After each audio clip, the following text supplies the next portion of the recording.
हिजो शादीको भिडभाडमा अचानक आँखा पर्यो, धेरै मान्छे बिच पनि उसैलाई मनले रोज्यो। रातो पहिर मुस्कान उसको सबैलाई चम्कायो, एकछिन त लाग्यो समय नै रोकिएर हेरिरह्यो।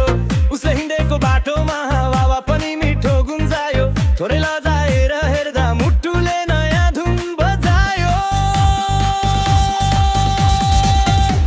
त्यो शादीको भेट मनमै बसिसक्यो, नचिनेर पनि किन हो उसको झल्को नसकिँदो।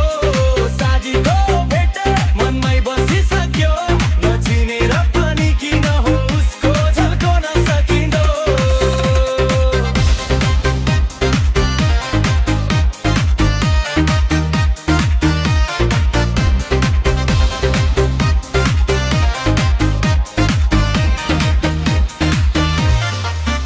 उसले बोलेको आवाज त सुन्न पाइन, तर आँखा भित्रको चमकले धेरै कुरा भन्थ्यो।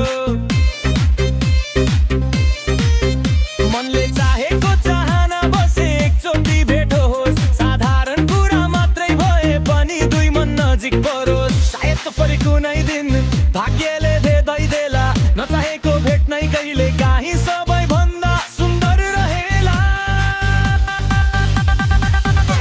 मनले भनेको कुरा रमाइलो सरल र साँचो, त्यो दिनले छोडेकी याद बिर्सुनै नसकिने काँचो।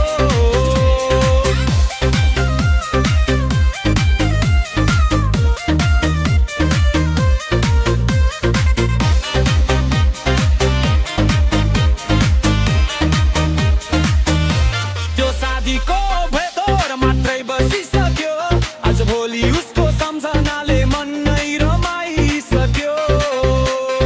दूरी त छ तर आशा भने बाँकी छ, सायद एक दिन प्रेमको यात्रा यहीबाट सुरु हुन्छ।